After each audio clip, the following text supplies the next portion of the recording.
First time people said that. Anyway, hey, Phil and Christian are both out. Today we've got a guest speaker, which Mr. David's going to introduce here in a little bit. High school and 8th grade will stay in here. 6th and 7th will still break out into your classes. But we don't have any official announcements today, but is there anything that anybody needs to bring up that needs to be announced? Anybody's birthday?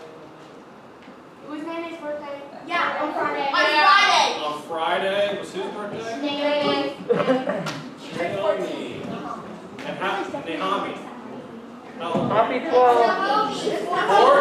14? I thought it said 12. So what? Well, happy birthday. I hope it was great. And who else? Alexa, your birthday is October 8th, right? Coming up.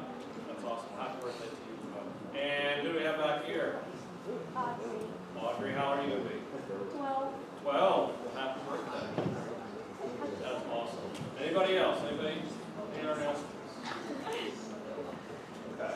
Before we break out, we're gonna bow and say a prayer. Okay. So if you'll pray. Gracious God, thank you so much for this wonderful day.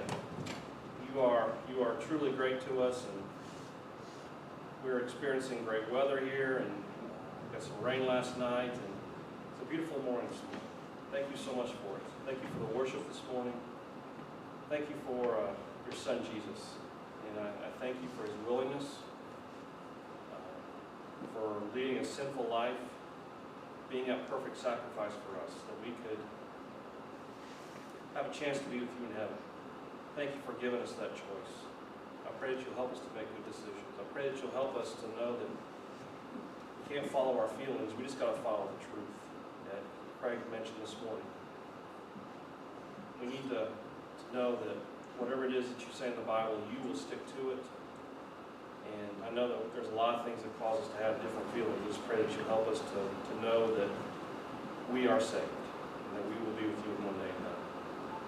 Thank you so much for our classes. As we break into classes, we just pray that that will go well, that we will open your word, and we will learn that truth. We will apply that truth. We love you so much, God. You are great. It's in Jesus' name we pray. All right, 6th and 7th, you guys can go ahead and break out. 8th grade and high school stay here. All right?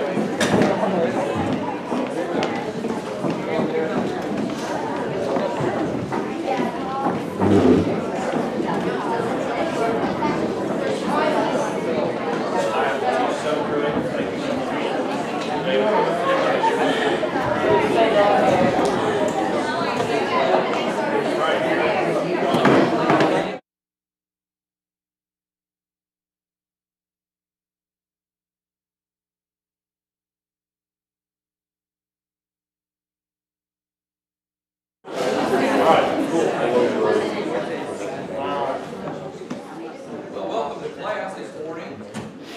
We really are blessed to have Dr. Manning here, working on a PhD in Bible as well.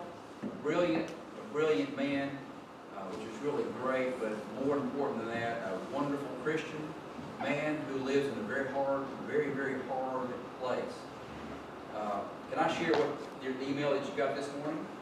Just this morning, he got an email from someone in his congregation.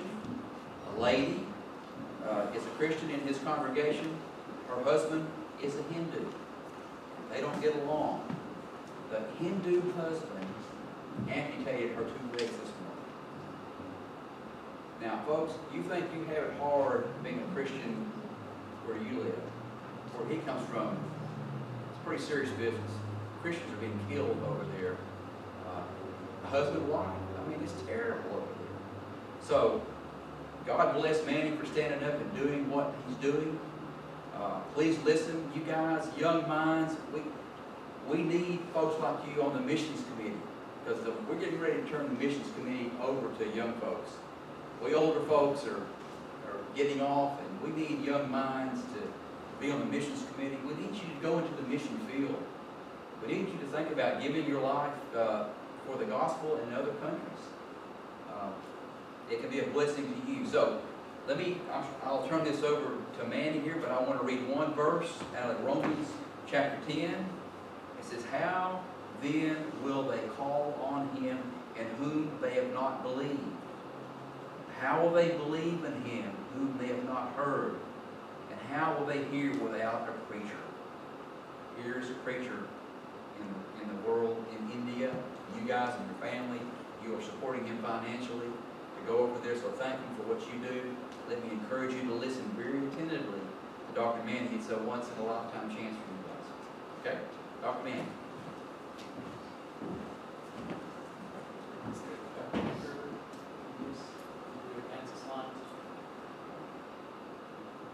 You have a clicker?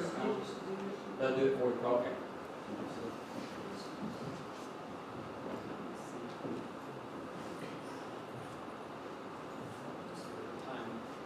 Yeah. Does a bell go off or anything? Yeah. Okay. There's two bells, right? First one. Okay. Well, thank you. I think it's only Brother one. David. Thank you very, very much on the words, but also, most importantly, thank you for all of you for being a part of the work in India, especially over the last several months because of the COVID. I have received so many emails and encouraging messages on Facebook, and just that y'all are praying for us, and it is just very, very encouraging. Especially when things were, it was to give you. I won't go into any of the details of what had happened, but to give y'all some perspective, in just my home state, in the month of May, government issued 135,000 death certificates, just in the month of May. And that is 700% more than last year's May.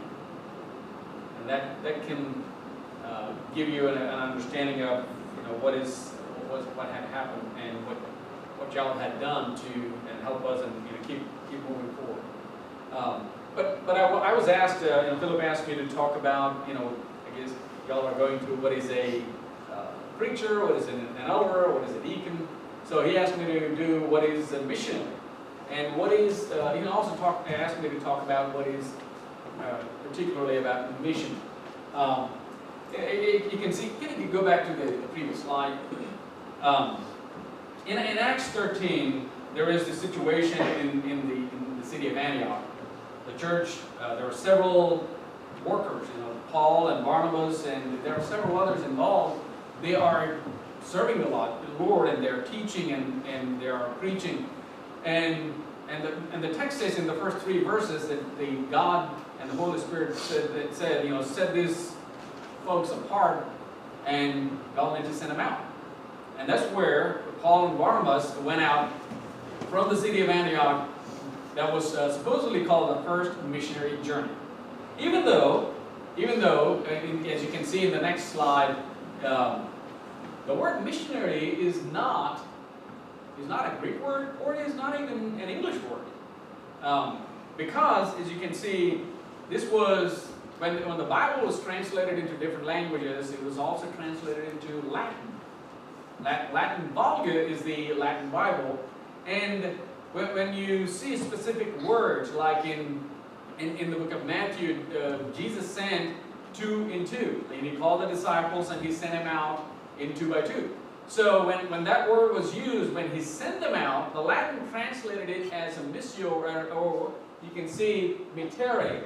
Those are the words that were used.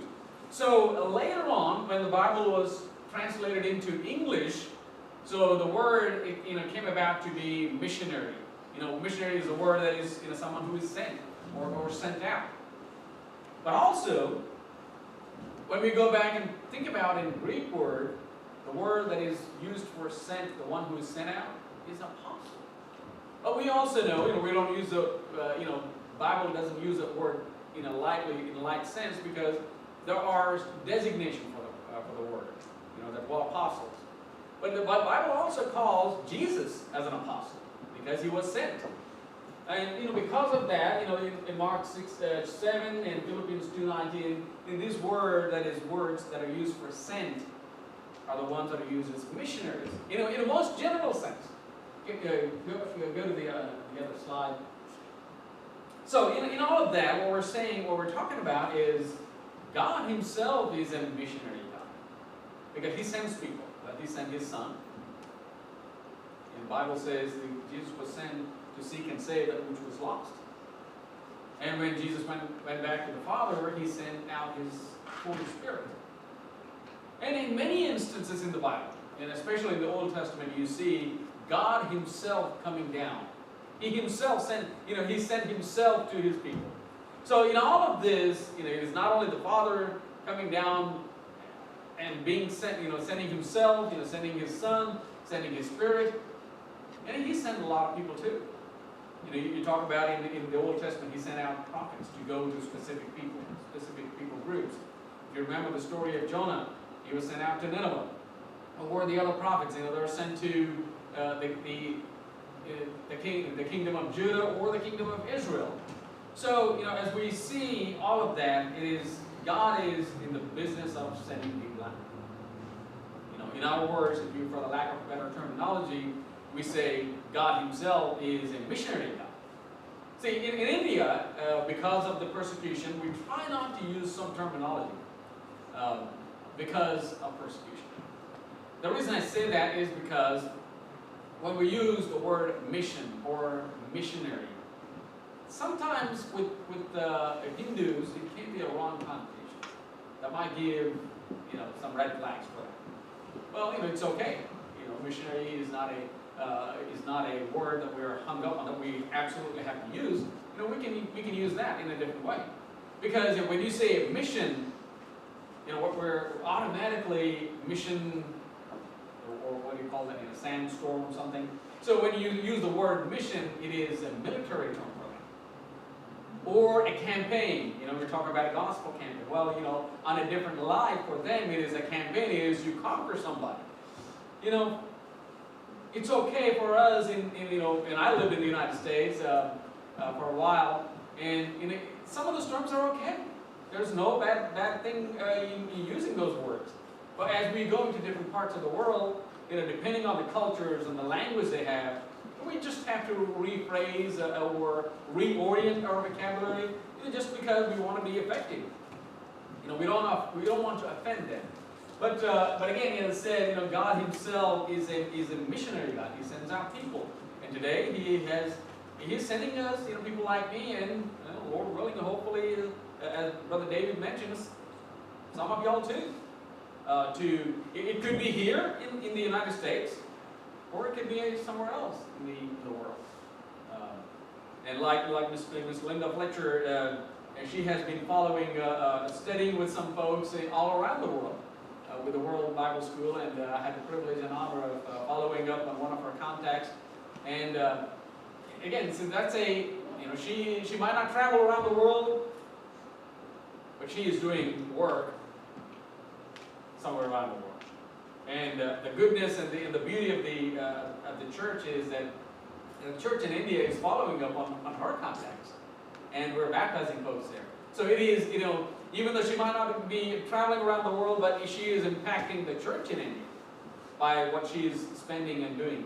And again, in that general sense, she's also sent out by God, like many, many others, to do this work. And yeah. So when we talk about that, missionary God and the God who sends out people, and there is also a mission of God. So the mission of God is, well, again, as we talked about, God sent out his Son into the world to seek and save that which was lost. And that is the bottom line of God's mission. He wants to reconcile the lost world, after the Garden of Eden, Adam and Eve sinned and they fell down from the grace. So from then on, God is seeking actively to reconcile the entire world to himself. Colossians 1:20 and 21 talks about that specifically, where he said, having made peace with him through the cross, he wants to reconcile the world to himself through the blood that was shed on the cross. So God is actively in the business of seeking and saving the lost, and he's actively seeking people so that they can reconcile to him. And because of the sinful nature that is prevalent in the world. So, when we say mission of God is seeking and saving that which was lost. But also, what I learned over time through these years is that the mission of God is something that could be happening anywhere. This reconciliation process is throughout the world. So how do we know what the mission of God is? Again, when we see this is the overarching principle, seeking and saving that which was lost is the overarching principle. But how do we understand, what God is up to in reconciling these souls in Mount Juliet, or somewhere in Tennessee, or in India? I tell people, as Brother David said, I'm a physician. I have studied forensic medicine, and I have as a part of the medical school. When we do that, we are trained in a specific way to look at a crime scene and understand something different that is happening. If I show you a crime scene picture, you might interpret, or I might say, you, but someone who's not trained to interpret that crime scene in a different way than those who are trained to view that. You can see the same thing and say there's just scattered things all over. You might not really understand what was happening there, what happened. You can say somebody was there and made a big mess.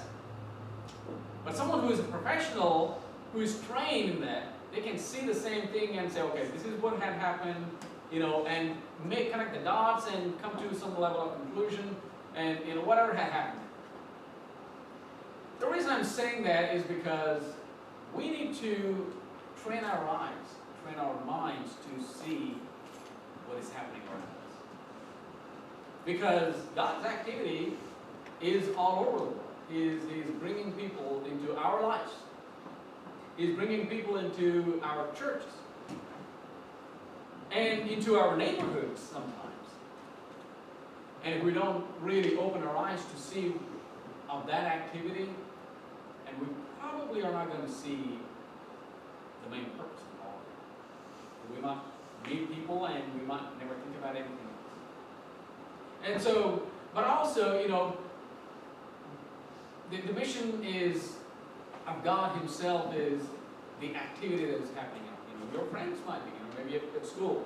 If you're not going to, even a Christian school, there might be some folks who are not Christian. There is a reason why God is bringing people into your life. There is a reason. They might be, the only chance they might ever get in contact with a Christian could be you. And the question is, what would you do with that opportunity that God has given you? But I also believe that God's mission, the overarching principle is still the same. But all the other subdivisions of this mission, they change over time. So, because of that, the changing over time kind of attitude of this mission, subdivisions of this mission, the mission can have a shelf life.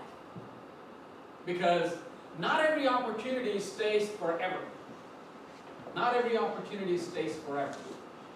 Let's say there is an opportunity with COVID.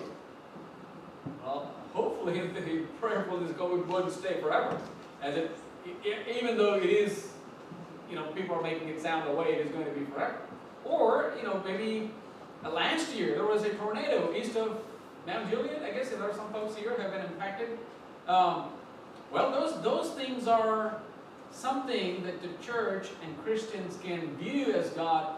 God is trying to pull us. There is some Satan's activity. But also God is trying to redeem those people out of that, and He's calling us to do something about it. Those things have shelf life. Or, like with the situation in Afghanistan. The United States is bringing a lot of people out of Afghanistan. And those things won't last forever. And when these people from Afghanistan move into your neighborhoods, what are we going to do about it? And whether we like it or not, that's the reality of this world and life. There are people who are going to move into our neighborhoods and our lives who are not Christian. And therefore, we need to, have and develop that eye and mind to see what God is doing in our lives to help reconcile people to himself and help redeem people and help seek and save that which was lost. So, because of that, can you go to the other slide? So, there are a lot of people who are latching onto that vision and that God's missionary activity all over the world. And I think one thing you can't really see, but you can see 96% of the people, of the missionaries. It could be anyone in the entire spectrum. It could be missionaries right here in Mount Juliet or in Far Eastern country like India. 96% of the missionaries are going into, you can see 60% of the world's population. You can see 3% go into 5% of the world's population, and 1%, only 1% go into 25% of the world's population. And I would call that 25% of the world's population is right there in India. I guess, I'm roughly estimating it, but roughly, to be a little precise, India's 1.39 is the official population, 1.5 would be a rough estimate. That is over 20% of the world's population. And we're only getting like 1% of the entire missionaries. 1 in every 100 are coming to India, where we have 25% of the world's population. And if you combine China's population, and you have half of the world's population right there. Because China 1.5, India 1.5, there was like 3 billion people right there. But that's what I'm saying, because of, there's so very few, and there are reasons why, it is so easy to, I'm not undermining the missionary activity in near countries or in your neighborhoods. But it is difficult to get into, because of the persecution, because of the difficulties the government has placed in all these countries. Sometimes because in this, I say 1% of the missionaries are going into this in India, or 25% of the world's population. These are the countries where we have least access to God's Word, least access to anybody who can teach them about God, or live as a Christian in their neighborhoods. Because in a country like India, we're talking about 98% of the population is non-Christian.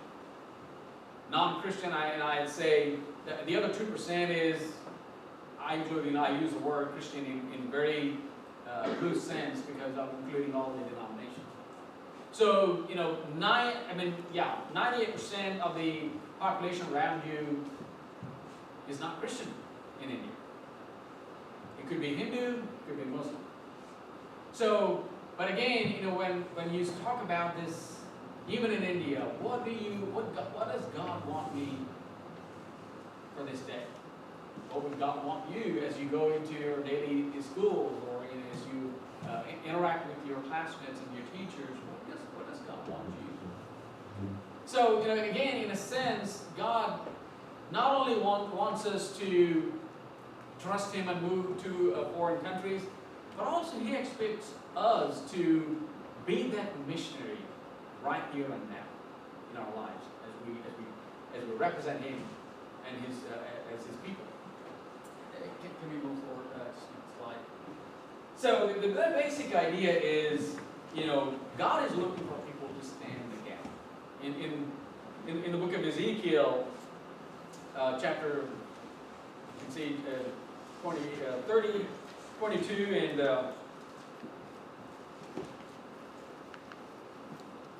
22 and verse 30.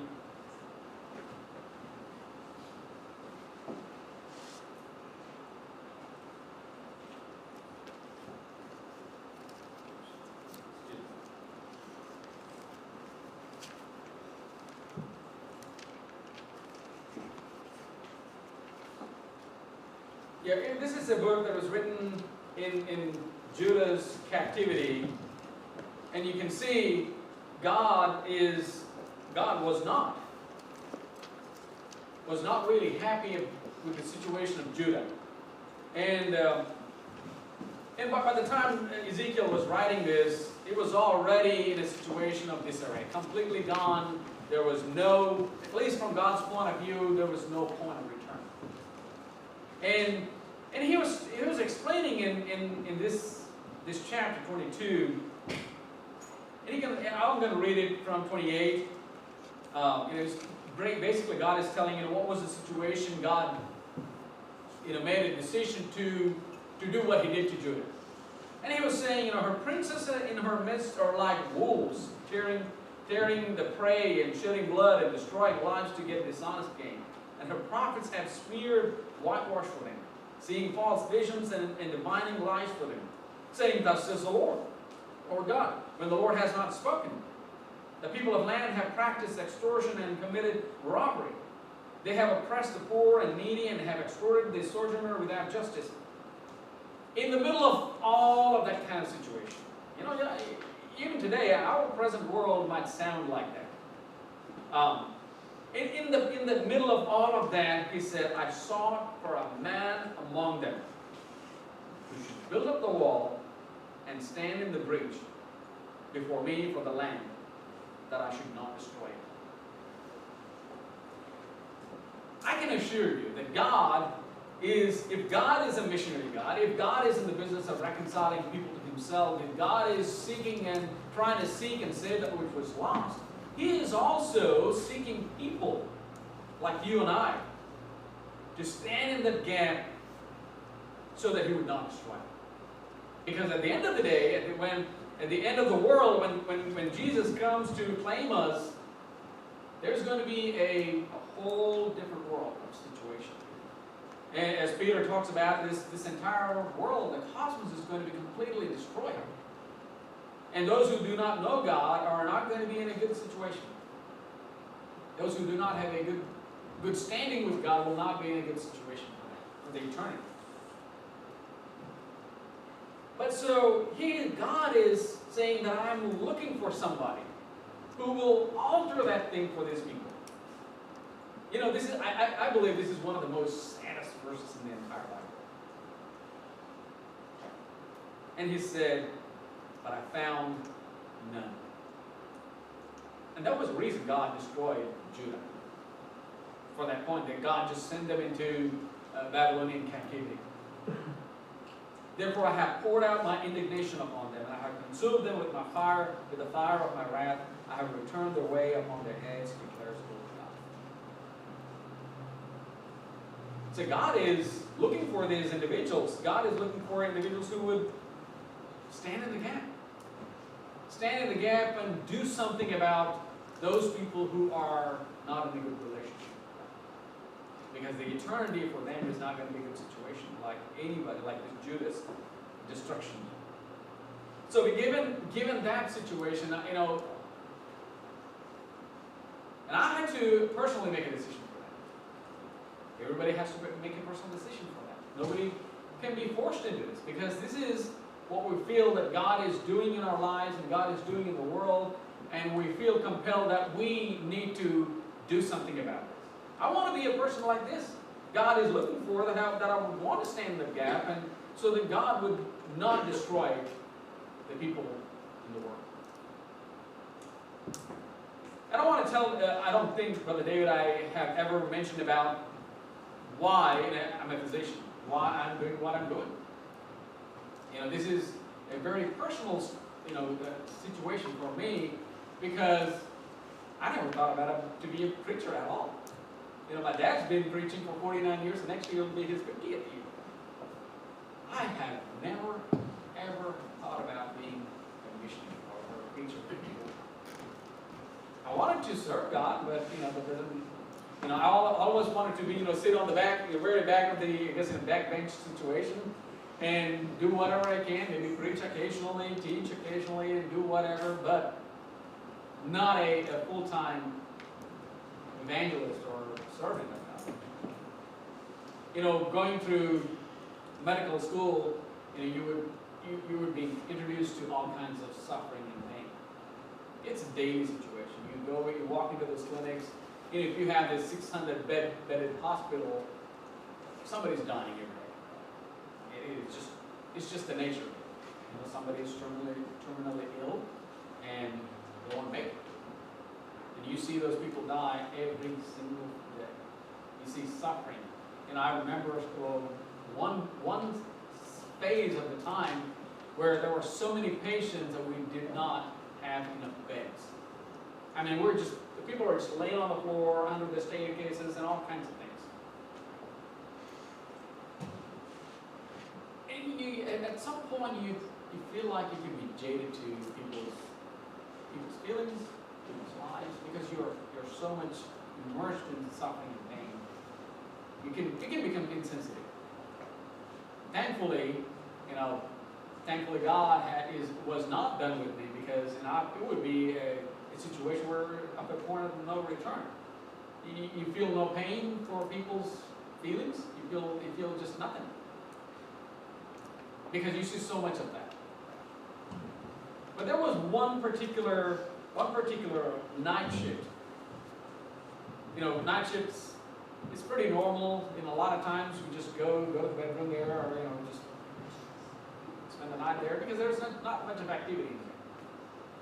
But that one particular night shift was a watershed moment for me. We had between 9 o'clock in the night and 3 in the morning. It was a roller coaster. We had 9 people die in just 6 hours. And if you know anything about the hospitals, you have this big, thick booklet where you write all the treatment protocol that you have given. If that person had been there for longer, you have a daily routine of everything. You write everything, jot down for all the legal purposes. So what I was doing that night was just going from bed to bed and trying to, jotting everything down, because we have to wind these people down. You check these vitals constantly and jot them down, and to the point where there's nothing, no vital signs, nothing, no heart sounds, no breathing sounds, nothing, no activity, and you just wind them down and hand it over to the family and say what had happened. I did it for all those 9 people in those 6 hours. One thing that struck me very hard, not a single one of them was a Christian. Again, given India is 98% non-Christian. That was a time I felt like, there are many good physicians, there are many surgeons. We could only extend people's lives to days, weeks, maybe months, sometimes years. We could, in the best of all things, all possibility, we cannot do anything to alter their eternity as a physician or a doctor. And that was when I felt like, I could do more, I could serve better in helping people get to heaven by being as an evangelist than just as a surgeon. Now I do both, and I combine. We have a free clinic and free hospital in India where we offer different services and helping people. Again, our bottom line is not just helping with better medical care. Our ultimate goal is to help them give access to the great physician, because that's the most important thing for their lives and for our lives too, in helping those people get to know what God is and how much God loves them. Even though this life seems, all trouble and all pain and suffering, and who's going to live forever here? There's nobody. And Moses, in Psalm 90 says, 70 years, at the best 80, and that's about it. That's about it. But the eternity is, you sing the Amazing Grace song, right? 10,000 years, which is like yesterday. It just began. And that is eternity. What is eternity compared to 80 years? You can't even compare it. You can't even compare 80 years. It's just nothing. It's just like a blink of an eye. And if we are too worried about this, how much should we about the endless days where we'll get to spend with God? So given all of this, God has opened many, many doors. God has provided partners like Mount Juliet, like y'all, in helping us to reach out to these people in our lives throughout the country of India, and getting to help them to know what God is doing, has done, and He is doing now to reconcile them to Himself. And there are different works that we do. Can you move forward, please?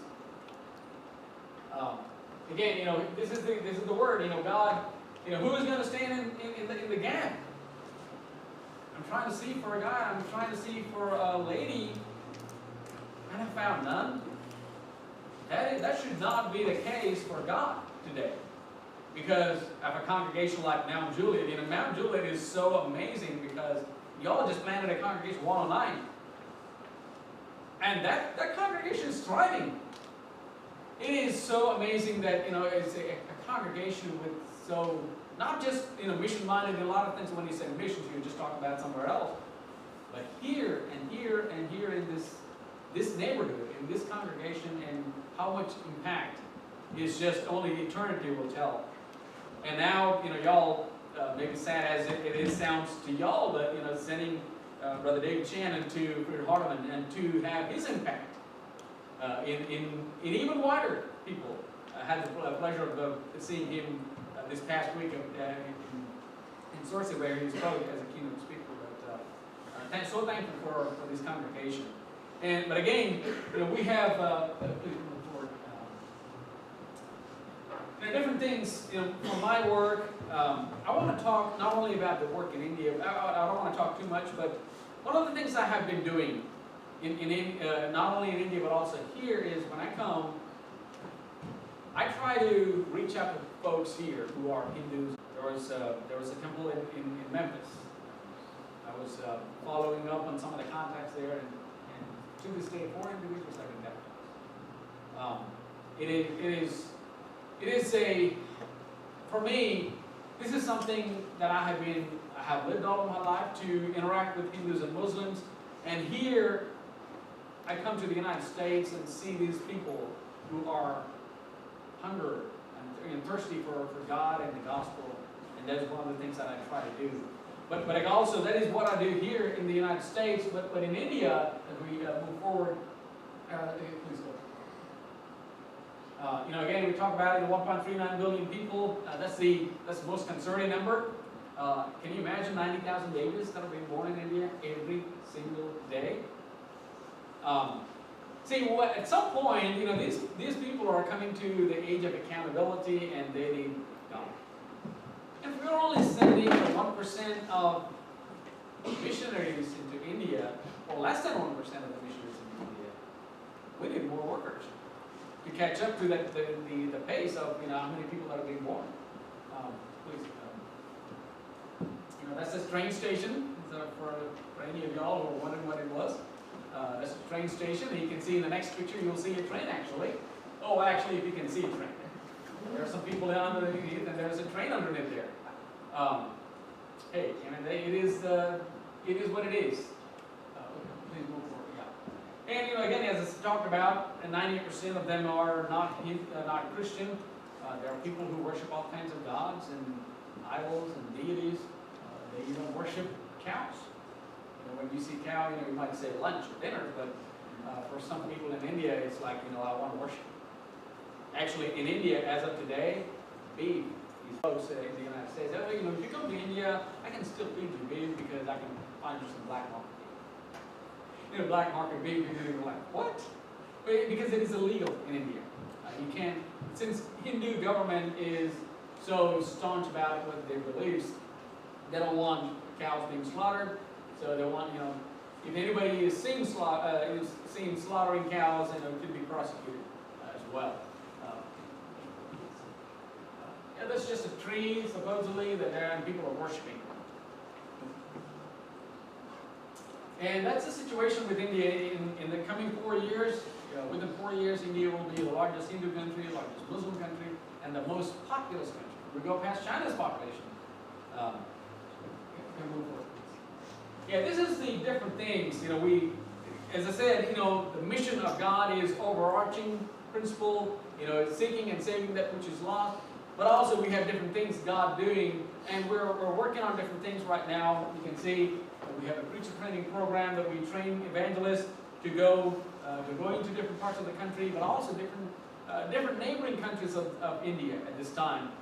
We have 75 graduates, and now we have over 120 years of age ready to graduate in December. And we have a TV program that we do on a daily basis. in a free medical clinic. You know, one of the things we do with the medical clinic is, again, the follow-up is very, very important. You might be familiar with the medical missions. Typically what they do is they have a makeshift tent where you have this, or even a building where you have the registration, you ask for a Bible study, then you go see a doctor. What we did was we cut out that Bible study part. Well, don't be too quick to jump to conclusions here. We cut out the Bible study part at the clinic. The reason is, every person that is coming into the clinic is in need of some help, medical help, not feeling well. We felt that, these people are not ready for any kind of mental activity. They're not ready. They're not willing to do it. I mean, if we force them to do it, they probably will, but they probably won't be very engaging in it. So because of that, these are people who are feeling ill and they don't need to do anything else. So what we did was we cut out the Bible study part. We cut out the Bible study part, and what we do is we run all the diagnostics for those people, and we go to their houses and follow up. And that's what we do. And build friendships and relationships. Again, ultimately, our goal is to help them get to heaven and get access to a great physician. We have the Orphans and Widows program. In India, it's a tough situation for orphans and widows. Widows, there is this evil practice called sati, S-A-T-I. Y'all can look it up and see what it is. Sati is a practice that is burning widows alive with a dead husband. It's a shocking thing. You cannot even imagine a woman being put on the funeral pyre alive. Well, that's what the religious documents say. One of the religious documents says if a woman loses her husband, she should either practice ascetic celibacy. You see, ascetic is like, you remove yourself from the entire society. Celibacy, no remarriage. That's one option. Or, the second option is that she should ascend the funeral pyre after him and die. So, that's the society of India. Well, even though today it is actually outlawed, it is banned, there are some people who still practice that. The most recent one was 2017, when I recently heard about it. But because of that, she's considered bad luck. You lost your husband because you brought bad luck on him. So, because of that, we don't want to see your face the first thing in the morning. We don't want you to be around. We don't want you to be, mingling with people around because you bring bad luck. That's what they say. Same thing goes with orphans. You lost your mom and dad because you're bad luck. So, two marginalized groups we are caring to, we're pairing a widow with an orphan. Two different things here for mutual healing process. And for these widows who are pretty much told that they are worthless because they're without a husband now. For them to give a purpose of raising this child in this life, and for these orphans who have nobody, now they have somebody to look up to as an adult figure in their lives. And so it is a mutual healing process for these two groups, and that is one of the unique situations that we have come up with in India.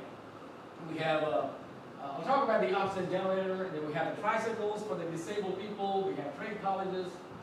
With the trade colleges, we are hoping that we will we'll partner with the trade colleges and the Bible college in sending out different teams into the different parts of the country, but also different parts of the world, Lord willing. Rescuing sex trafficking victims and the disaster relief, the persecuted Christian fund. We have the clean waters. We're not only putting in clean water wells, but also putting reverse osmosis filtration plants for that. But the oxygen generator is the most recent one that y'all helped us put. This is a huge equipment. This produces 1.5 million liters of oxygen, medical grade oxygen. Because of COVID, every single person was in need of oxygen. We lost, in our clinic and the hospital, transportation was delayed for 5 minutes, and 13 people died in that time. So this is going to be a major, major deal breaker. and major life-saving for many, many families.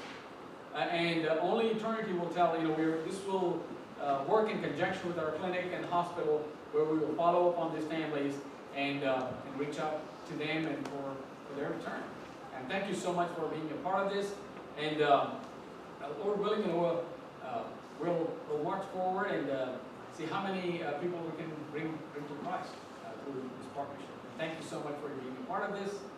And I wish you all the best. I wish you all the best. And thank you again for Master. Is there a second bill, or is that? I think that's it. That's it, okay.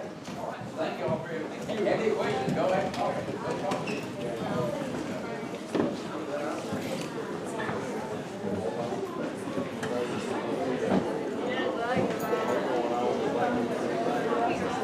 I'm still waiting on it.